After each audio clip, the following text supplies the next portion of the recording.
My name is Olivia Smith. I'm 35 years old. And if you've ever grown up being compared to someone you didn't choose as your benchmark, a sibling, a cousin, a classmate, then you'll understand exactly what I mean when I say this. Some shadows aren't cast by enemies, they're cast by family. Get your life together. That wasn't the first time I'd heard words like that. It was just the loudest. But long before my brother ever said it out loud, I'd been hearing quieter versions of it my entire life. I grew up in a well-off family, comfortable, educated, polite, the kind of household where no one ever raised their voice, where criticism was wrapped in concern and disappointment came dressed as advice. My parents never outright favored one child over another. They never said, "Grant is better than you." They didn't need to, because comparisons did the work for them. My older brother, Grant, is 2 years older than me. From the moment we were old enough to be measured against anything, he became the standard. Grant was calm, reliable, organized, the kind of kid teachers loved, the kind of son parents bragged about without realizing they were doing it. And I was different. Not bad, not rebellious, just not him. Whenever Grant succeeded, it was a moment. Whenever I succeeded, it was a comparison. If your brother could do it, so can you. Grant didn't even need help with this. Isn't it interesting how two children from the same family turn out so differently? They said it softly, kindly, like encouragement.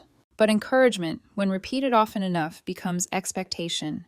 And expectation, when you never meet it, turns into shame. I don't remember the first time it happened. Maybe it was school, maybe sports, maybe the first report card that didn't come with a perfect score.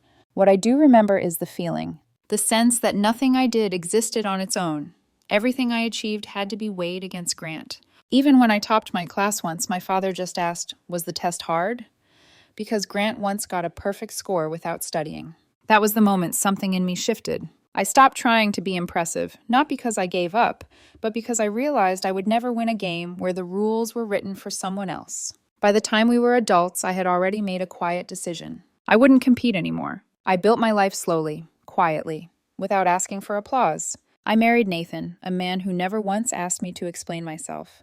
We had 2 daughters, a modest home, a warm, peaceful life. And still, even then, the comparisons never fully stopped.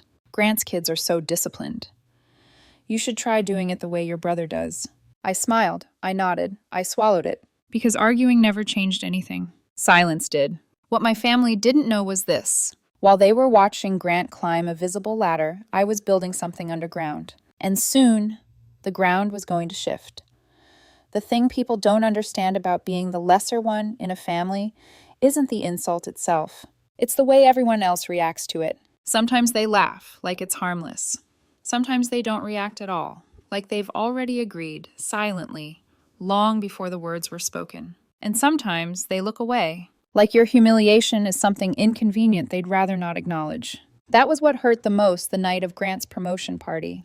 3 years ago, Grant was named Director of Strategy at a major firm, one of those companies with glass walls, minimalist logos, and people who speak in bullet points even at dinner. And of course, a celebration had to happen. Not a casual dinner, not a simple toast. A full backyard party at Grant's house, with catered food, string lights, hired servers, and enough wine to make sure everyone's compliments came out louder than normal. Grant loved being praised. He wore recognition the way some people wear cologne, like it was part of the outfit. We arrived around 6. Nathan drove. I sat beside him, smoothing my dress, watching the houses roll past the window as our daughters argued in the back seat over who got to hold the dessert tray. Emma was 5 then, bright-eyed, curious, the kind of child who asked why until you ran out of air. And Lily had just turned 3, still small enough that she leaned against me like I was her entire world. That part mattered, because children don't understand the politics of adult families. They don't understand whose name gets said with pride and whose gets said with concern. They just walk into a room trusting love will be equal. And that night, they walked into a room that had never been equal. The backyard was already full of family when we stepped through the side gate. Cousins clustered near the drink table. Aunts laughed too loudly.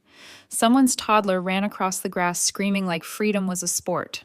Grant stood near the center, holding court. A crisp button-down, perfect posture. That smile he'd practiced in mirrors since college. The one that said, "I deserve this." I saw him glance toward us, not with warmth, with recognition, like he was acknowledging the arrival of an audience member, not a sister. Nathan squeezed my hand once as we walked in. "Ready?" he murmured.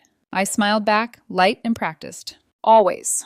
We made our rounds, hugs, compliments, small talk. My parents made a beeline for the girls the moment they spotted them, as if children were the only safe way to show affection without choosing sides. Mom kissed Emma's forehead.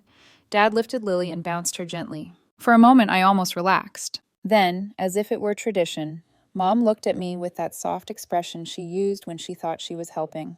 You know, she said quietly, you should really learn from your brother. There it was. Not an insult, not a scream. Just a small sentence, spoken like a lullaby. I chuckled, automatic, trained. Not because it was funny. Because if I didn't laugh, I might finally say what I'd been holding back for 30 years. Nathan's jaw tightened, but he said nothing. He'd learned something early in our marriage. I didn't want him to fight my battles at family gatherings. Not because I didn't appreciate him. Because I didn't want my daughters watching their mother become a spectacle. So we moved on. The party settled into that familiar rhythm.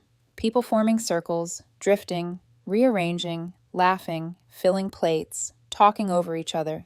I found myself near the fruit tray, cutting strawberries for Lily, when someone at the next table turned toward me. It was one of my cousins, Rachel, holding a plastic cup of sangria. So, Olivia, she asked casually, how's work going? Her tone was polite, curious, innocent. A normal question. The kind of question that should have had a normal answer. I wiped my hands on a napkin and smiled. It's going well, I said. Actually, I've been thinking about starting my own company. The words had barely left my mouth when I felt it, like the air shifted. Grant turned his head. Not slowly, immediately, like he'd been waiting for the chance. He didn't ask what kind of company. He didn't ask what I'd been working on. He didn't ask if I needed advice. He just smiled, and in that smile was something sharp, something amused. Then he stepped closer, loud enough for everyone nearby to hear. Starting a company, he repeated, like he was tasting the words for humor. I kept my face calm. Yeah, entrepreneurship. It's something He cut me off. He didn't hesitate. He didn't soften it. He said it cleanly, like a headline. Get your life together. The table quieted. Even the laughter in the background seemed to dim for a second. Grant tilted his head like he was generous for saying it. Wake up, Olivia, he added, voice dripping with certainty. You're becoming a joke to everyone. It was so casual, so confident, so practiced. Like he'd rehearsed the line in his head long before he ever said it. The silence around us wasn't supportive. It wasn't outrage. It was discomfort.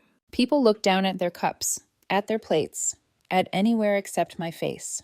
Because looking at me would mean acknowledging what he'd done. Under the table, Nathan's hand found mine. His grip was tight, protective. But I didn't react. I stared down at the strawberries, carefully slicing one into neat halves, like it mattered more than the sentence that had just cut deeper than any knife could. I didn't cry. I didn't lash out. I didn't make a scene, because I knew Grant wanted that. He wanted me emotional, defensive, flustered. He wanted proof that he was right, that I was unstable, unrealistic, reaching beyond my ability. So I gave him nothing. I just kept cutting fruit. And in that moment, something cold and clear settled into my chest. Not heartbreak, not rage, a decision. Because when someone has spent their whole life being praised for standing tall, they never learn what it feels like to fall. Grant didn't realize it yet, but he'd just thrown his weight on a door that was already cracked open. And soon it was going to swing wide. The party moved on as if nothing had happened. Someone changed the subject.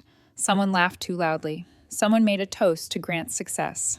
I stood there, still calm, still quiet, still smiling faintly when required.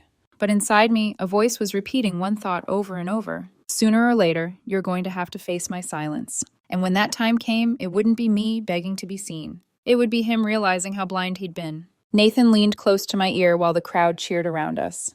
You don't have to take that, he whispered. I kept my eyes on my daughters, who were now chasing bubbles near the patio. I know, I said softly. Then I added, so quietly only he could hear, I'm not taking it, I'm recording it. He blinked at me, confused. I didn't explain. Because the truth was, I didn't need to prove anything to Nathan. He already saw me. The one person who didn't compare me to Grant, who didn't measure me against anyone, was the one holding my hand while my family pretended I wasn't bleeding. Later, as the sun dipped low and the backyard lights glowed warmer, Grant moved through the party like a king. My parents laughed at his stories. My uncles clapped him on the back. My aunt called him brilliant, like it was his middle name. And every once in a while, someone would glance toward me with sympathy they didn't have the courage to act on. Because in our family, the hierarchy was invisible, but everyone knew exactly where they stood. We left around 9. Not dramatically, not in tears, just quietly. Emma yawned in the car, her head falling onto my shoulder. Lily fell asleep holding Nathan's thumb. Nathan didn't speak until we were halfway home. Then, finally, he said, "Olivia, are you okay?" I looked out the window at the streetlights passing in slow, steady patterns, and for the first time that night, I allowed myself to feel it. Not the humiliation, not the anger, the exhaustion. "I'm okay," I said. "I'm just done." Nathan glanced at me. "Done?" I nodded once. Done being the person everyone assumes will stay small. He didn't ask more. He just reached over, squeezed my hand, and kept driving. And I let the silence settle between us, because I knew something no one at that party knew. I wasn't starting a company. I already had one. Not in public, not in headlines, but in meetings, in systems, in contracts, in approvals that carried my initials. And in exactly 1 month, Grant was going to walk into a room filled with strangers, hear my name, and finally understand what he'd been mocking. And the best part was, I hadn't planned to humiliate him. I'd planned to stay invisible forever. But sometimes, life drags you into the spotlight whether you want it or not. And when it did, the truth was going to hit Grant so hard he wouldn't know which way was up. Because while he was busy calling me a joke, he didn't realize he'd already been reporting to me. The month after Grant's promotion party went by the way most painful things go by, quietly. On the outside, life looked normal. School drop-offs, packed lunches, Nathan asking me if I wanted tea or coffee, Lily insisting on the blue spoon, Emma asking 1,000 questions that felt like small lights in a world that could sometimes be dim. And then there was work, my real work. The part of my life my family never understood because they only respected things that were loud. Titles, photos, promotions, public praise. They didn't respect silence. They didn't understand that some people build entire worlds without announcing it. For 10 years, I'd done exactly that. Luma Logic was never meant to be a flashy company. It was a tool, a system, a quiet engine behind decision-making, user behavior analytics that helped schools and financial systems understand people better, predict trends, reduce risk. It wasn't glamorous, but it mattered. And to me, it mattered more than applause ever could. From day one, I stayed behind the scenes. On paper, my title was Executive Strategic Advisor, vague enough that no one asked too many questions, quiet enough that I didn't have to show up at public events or be dragged into the kind of founder spotlight that made my skin crawl. My co-founder, Michael Warren, handled the public face.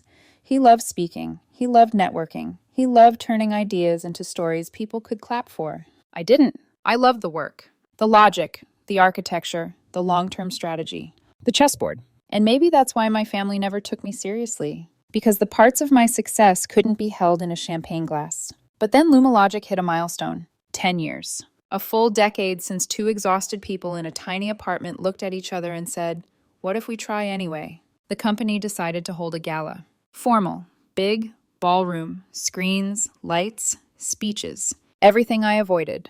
Michael told me weeks in advance. "We should go," he said over the phone. 10 years, Liv. That's not nothing. "I know," I said, "but you can represent us, like always." He paused. "Like always," he repeated, but his tone had an edge to it. "You really plan on staying invisible forever?" "I'm not invisible," I said, a little sharper than I meant.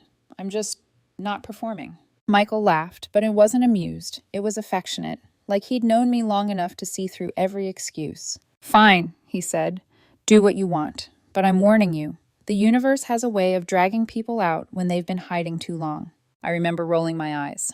At the time, it felt like a dramatic thing to say. Now, I realize it was a warning.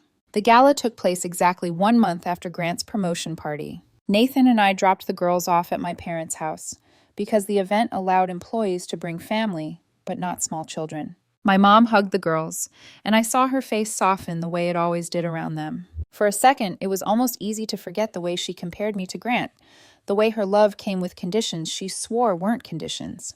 Dad kissed my cheek. "Big night?" he asked. I nodded lightly. "Company event."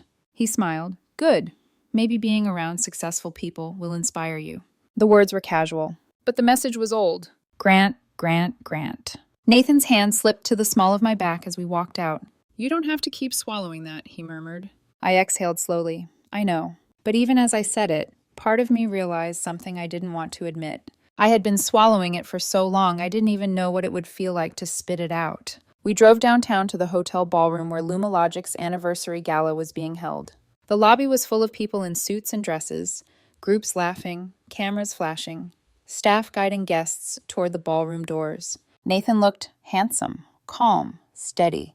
The kind of man who didn't need to dominate a room to hold his place in it. I adjusted my dress, smoothing the fabric over my hips, and for a second my heart beat a little faster. Not from fear, but from something like inevitability. And then we stepped inside. A grand ballroom. High ceilings, chandeliers, a massive screen in the front with Lumalogic's logo rotating slowly like a heartbeat. Tables arranged in rows. Name cards. Desserts already plated. And almost immediately, I saw them. Grant, my parents, walking in together like they belonged there. I felt Nathan's body tense beside me. Grant's eyes swept the room, confident, bored, scanning for someone important. Then he saw me. He froze. It was almost comical how fast his face changed. Confusion first, then suspicion, then irritation. He walked toward us with quick steps, like he needed to correct something. "What are you doing here?" he asked. Not hello, not why didn't you tell us, not are you invited? Just what are you doing here? I'd imagined this moment, not perfectly, but enough times that I wasn't unprepared. I kept my expression neutral. The company invited me, I said simply. They wanted me to attend. Grant blinked, still processing. Then he recovered into that familiar tone, paternal, condescending, like he was doing me a favor by speaking. That's good, he said. You need to keep pushing yourself. He turned slightly, guiding my parents toward their seats like a leader escorting followers. And just like that, the moment passed. But my stomach didn't relax, because the ballroom had a feeling to it now, like air before a storm. Nathan leaned closer. You okay? I nodded, but my hands were cold. We found our table, sat down, smiled politely at colleagues who recognized Nathan and me only vaguely, like we were names on a document rather than people. A server brought dessert. I picked up a knife and fork and cut Nathan a bite of cake the way I always did. Small gestures that reminded me who I was when the world tried to force me into a role. Then the lights dimmed. The chatter softened. A spotlight hit the stage. The MC walked out with a confident smile, microphone in hand. Good evening, everyone, she said, voice ringing cleanly across the ballroom. Welcome to Lumalogic's 10th anniversary celebration. Applause. Cheers. I clapped politely, heart steady. Then the MC continued. Before we begin the evening's program, I'd like to inform you that Mr. Michael Warren, co-founder of Lumalogic, will be joining us a bit later due to an urgent matter. More murmurs, a ripple of curiosity. And in order to begin on time, she said, smiling like she had a delicious secret, we are honored to invite someone very special to the stage for opening remarks. I felt a tiny tug of confusion, because that was usually Michael. Mr. She glanced at her card. Ms. Olivia Smith, co-founder and executive strategic advisor, to the stage. The world stopped. My fork froze midair. Nathan turned sharply, eyes wide, as if to confirm he'd heard correctly. And somewhere across the ballroom, I saw my parents' heads snap up. Grant's entire body went rigid. His expression wasn't anger yet. It was disbelief, like his brain refused to accept the sentence. The MC repeated my name again. And that was when Nathan touched my sleeve gently. They're calling you, he whispered. My heart hammered, not because I was afraid to speak, but because I knew what this meant. This wasn't an accident.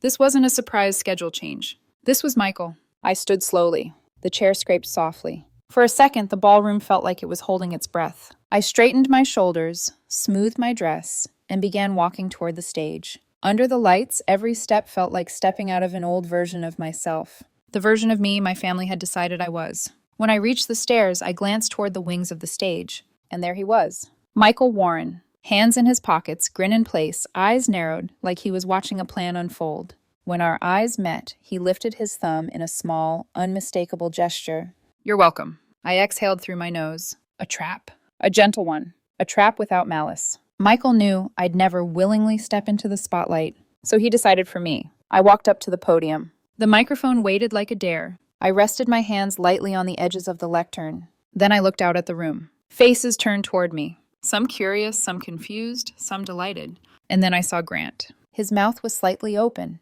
His eyes locked onto me, like he was trying to rewrite 10 years of memory in real time. Because in that instant, he wasn't looking at his little sister who needed to get her life together. He was looking at this person who had been signing approvals. The person whose initials he'd seen on documents. The person he'd never bothered to ask about because it didn't seem worth his time. And now I was standing above him. Not in a power-hungry way. In a factual way. In a reality way. I lifted the microphone, and with a calm voice, the voice of someone who had made hard decisions quietly for years, I began.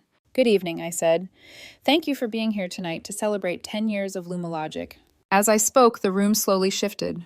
The surprise became recognition. People nodded. Some smiled like puzzle pieces were snapping into place. I talked about the early days, 2 laptops, a cramped kitchen table, the first rejected pitch, the first investor who laughed, the nights we couldn't pay ourselves. I spoke about resilience, about purpose, about building something that mattered, even when no one clapped. And while I spoke, Grant's face kept changing, the confidence cracking, the armor dissolving. His eyes didn't show hatred. They showed something worse for someone like Grant. Uncertainty. He was rewinding, replaying, remembering every time he'd dismissed me, every time he'd laughed, every time he'd said I was a joke. And now he couldn't understand how the joke had been the one holding his career in her hands. When I finished, applause filled the ballroom. Not wild, not screaming, just strong, respectful, real. I stepped back from the mic. I gave a small nod. Then I walked down the stairs and returned to my table. Nathan's hand found mine immediately. His eyes were shining. Not with pride alone, with vindication. And with love. I'm proud of you, he whispered. I didn't answer, because if I spoke, my voice might break. The program continued. Music, speeches, videos on the screen showing Lumalogic's journey. But for me, time moved differently now. Because in the middle of all that celebration, I realized something. I hadn't seen Grant again after my speech. Not at his parents' table, not in the crowd, not in the photos. His seat beside my parents sat empty, like someone had vanished mid-story. And somewhere deep in my chest, a quiet instinct whispered, "This isn't over." Because Grant wasn't the kind of person who absorbed humiliation and healed. Grant was the kind of person who turned humiliation into fire. And he had just been burned in front of everyone he'd ever wanted to impress. As the gala ended and Nathan and I walked back to the car, the cold air hit my face like reality. Nathan glanced at me. "You think he's okay?" he asked softly. I stared straight ahead.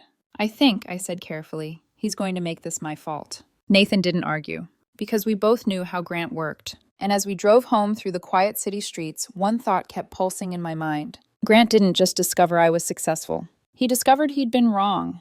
And for someone like him, that truth could be dangerous. The doorbell rang at 7:02 a.m. Not a polite ring, not the gentle press of someone unsure. This was sharp, repeated, angry. Nathan was already awake. I could feel him shift beside me, his body instinctively alert before his mind fully caught up. "Who would—" he started. "I'll get it," I said, already sitting up. Something in my chest felt tight. Not fear exactly, recognition. I wrapped a robe around myself and walked down the hallway, the hardwood cold beneath my feet. The house was quiet. Too quiet for that kind of urgency. When I opened the door, the smell hit me first. Alcohol. Strong. Sour. Like it had soaked into fabric and skin overnight. Grant stood on the porch. His dress shirt was wrinkled and half untucked. His tie was gone. His eyes were bloodshot, rimmed red like he hadn't slept or cried or stopped drinking since the gala ended. For a split second, he just stared at me. Then his jaw tightened. "You did that on purpose." His voice was hoarse, unsteady, like it had already screamed itself raw before reaching me. I didn't step aside. I didn't invite him in. "Grant," I said evenly, "it's too early for this." He laughed, a short, bitter sound. "Too early?" he snapped. "You humiliated me in front of Mom, Dad, everyone. And you're talking about timing?" Nathan appeared behind me then, his presence solid and calm, one hand already resting on the doorframe. Grant's eyes flicked to him, then back to me. "You set me up," Grant said, pointing at my chest now. "You let me think I was better than you. You let me talk down to you for years.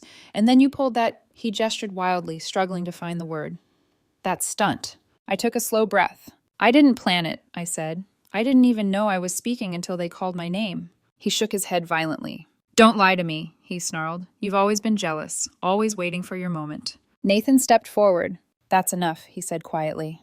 Not loud, not threatening, just final. Grant's attention snapped to him, fury blazing. "Stay out of this," Grant barked. "This is between me and my sister." Grant lunged forward, not to hit me, but to unleash something he'd been holding in for years. Nathan moved instantly, stepping between us, one arm outstretched to keep distance. "Grant," I said sharply now, "stop!" But Grant wasn't listening anymore. Years of praise, years of pressure, years of being told he was the example. All of it was collapsing. Neighbors' doors cracked open down the street. Nathan reached for his phone. Don't, Grant hissed, eyes wild. But Nathan already had it to his ear. Minutes later, flashing lights reflected against the front windows. Grant slumped onto the porch steps as the officers spoke to him, his anger burning itself out into something hollow and exhausted. I stood inside, arms crossed around myself, watching my brother unravel in pieces I'd never seen before. This wasn't arrogance. This was panic. By the time the police led him away, Grant didn't look furious anymore. He looked small. The house felt colder after they left. Nathan locked the door and turned to me. "You okay?" he asked softly. I nodded, but my hands were shaking. "I think," I said slowly, "that was everything he never allowed himself to feel." The phone rang again at 5:14 p.m. The officer's voice was calmer now. "He's sobered up," he said. "He's calmer. You can come get him if you want." Nathan didn't say a word. He just watched me, letting the choice be mine. I grabbed my coat. The drive to the station was quiet. Grant sat on a bench in the hallway when I arrived, head down, hands clasped. His face looked older somehow, like the night had stripped years of certainty from him. He didn't look up when I sat beside him. "I'm sorry," he said quietly. 2 words. Not excuses, not explanations. Just wait. I didn't answer right away. We drove in silence, past familiar streets, past old landmarks, past memories that suddenly felt heavier. Instead of turning toward home, I turned into a small coffee shop near campus, the same one we used to go to in college before life turned competitive. We sat across from each other, steam curling up from untouched cups. For a long time, Grant stared into his coffee like it might explain something. Then he spoke. "I'm quitting," he said. I looked up. "What?" "The company," he said, "starting tomorrow." "Why?" He finally met my eyes. "Because I've been lying to myself," he said. "I thought I earned everything because I was better, because I deserved it. And then last night," his voice cracked, "I realized I was standing on something I didn't even know existed." I leaned back slightly. "You think I backed you up," I said. "You think I pulled strings." He nodded slowly. I shook my head. I didn't. I told him the truth. About his resume, about the interviews, about how Michael had asked my opinion and I'd told him to treat Grant like any other candidate. "You earned that job," I said. "Every step, every promotion." Grant's face twisted with confusion. "Then why do I feel like this?" he asked. "Because," I said gently, "you were never taught how to fail." Silence stretched between us. Then I said something I hadn't planned to say. "If you still doubt yourself," I continued, "then prove it." He looked up sharply. "The West Side Education Project," I said. "You'll lead it. I won't touch it. No guidance, no intervention, just you." Grant swallowed. "This isn't a gift," I added. "It's a test." He nodded slowly. For the first time in years, I didn't see competition in his eyes. I saw fear and resolve, and something that looked a lot like respect. Something changed after the gala. Not loudly, not all at once. It was the kind of change you only noticed if you'd spent your whole life paying attention to tone, to pauses, to what people didn't say. My parents started calling me more. Not for advice, not for updates, just to talk. Mom asked how work was going and didn't follow it up with, "Your brother once did something similar." Dad listened longer than usual, his questions less pointed, his praise less conditional. It felt unfamiliar, almost uncomfortable. Grant threw himself into the West Side Education Project with a focus I'd never seen before. No shortcuts, no leaning on reputation, no assumptions. He worked late, missed family dinners, asked questions he'd once pretended he already knew the answers to. And he didn't come to me. Not once. At first, I wondered if that hurt him. Then I realized it was exactly what he needed. 2 months after the gala, my mom hosted her birthday dinner. Same house, same long dining table by the window. Same cake from the same bakery she'd ordered from for as long as I could remember. Nathan and I arrived early with the girls. Emma ran straight for the backyard. Lily tugged at my dress, asking when the candles would be lit. Everything looked normal, but it didn't feel normal. Midway through dinner, while plates were still half full and wine glasses clinked gently, Uncle Matthew leaned back in his chair and said casually, "You know, Grant is really talented." I felt the familiar tightening in my chest. Old reflex. "But," he continued, "he's still working under Olivia. That's impressive, Olivia. Really impressive." The table quieted. Then my mom smiled. "That's right," she said. "Olivia is our pride now. Grant still has a lot to learn." I felt it then. That old cycle. Just reversed. I looked across the table. Grant was smiling politely, nodding along. But in his eyes, I saw something flicker. Discomfort. The same kind I'd carried for decades. And in that moment, I knew exactly what I had to do. I set my fork down and stood. Not dramatically, not angrily. Just enough that everyone looked up. Uncle Matthew, I said calmly, there's something I need to clarify. The room stilled. Grant earned his position entirely on his own, I continued. I had no involvement in his hiring or promotion. He worked for it. He deserves it. Grant looked up at me, startled. Then I turned to my mom. Mom, I said softly, both Grant and I are your children. Please stop comparing us. Her smile faltered. I glanced around the table, at the adults, and then at the kids, who were watching quietly, absorbing more than anyone realized. And please, I added, voice steady, don't compare anyone to anyone else in front of the children. To them, their parents are heroes. Even small comments can hurt more than we think. Silence. Then my dad's younger brother, Uncle Jordan, cleared his throat. She's right, he said. We've been wrong about this for a long time. No one argued. The tension didn't disappear instantly, but something settled, like a truth that had finally been spoken out loud. Later that evening, Grant found me on the back patio. String lights cast a warm glow over the railing. He leaned beside me, beer in hand. Thank you, he said quietly. For what? For stopping it, he replied. For standing up for me, the way I never did for you. I studied his face. No arrogance, no defensiveness, just understanding. I never needed anyone to defend me, I said. But you did, this time. He nodded. And for the first time, we weren't standing across from each other. We were standing side by side, the West Side Education Project wrapped 6 months later. On time, under budget, and better than anyone expected. When Michael showed me the final report, he didn't smile the way he usually did when something succeeded. He just leaned back in his chair, exhaled, and said, Your brother did good, really good. I nodded, not with surprise, with relief. Grant didn't just complete the project, he owned it. He made decisions without asking for permission, took responsibility when something went wrong, defended his team when leadership questioned timelines. And when the contract renewal came through, expanded, bigger, more profitable, the credit was his. The bonus he received was generous, but the real reward was quieter, confidence that didn't come from comparison. 6 months after that, Grant called me. Same coffee shop, same corner table, same late morning light filtering through dusty windows. He didn't waste time. I'm resigning, he said. Letter goes in tomorrow. I felt the impact immediately. Not panic, not fear, but loss. He had become someone I trusted, someone I relied on. Why? I asked. I need to build something that's mine, he said calmly. Not to prove anything, just to see if I can. He hesitated, then added, I was hoping you'd advise me, maybe invest. I took a long breath. This wasn't the Grant who needed validation. This was the Grant who wanted accountability. I'll help, I said finally. Not because you're my brother, because you've earned it. 2 months later, Orion Insights opened its doors. A modest office, clean lines, no extravagance. Nathan brought the girls. Emma asked questions. Lily clapped when the ribbon was cut. Grant stood at the podium, nervous but steady. Halfway through his speech, he looked straight at me. Olivia, he said, voice firm but emotional, would you come up here? I did. He placed a hand on my shoulder. Not possessive, not symbolic, just real.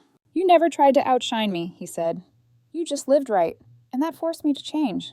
Then quietly, I'm sorry. Applause followed, but the moment wasn't for them. It was for us. 4 months later, life feels balanced. My parents no longer compare. Not perfectly, but intentionally. Grant and I don't compete. We check in, we advise, we respect. And for the first time, I don't feel like I'm walking out of someone else's shadow. I'm walking alongside someone who finally understands what it costs to stand alone. If you've ever been compared to someone you love, if you've ever felt smaller just for being different, remember this. You don't need to prove anything. You don't need to win. Just keep building quietly, long enough that one day they'll look up and finally see you.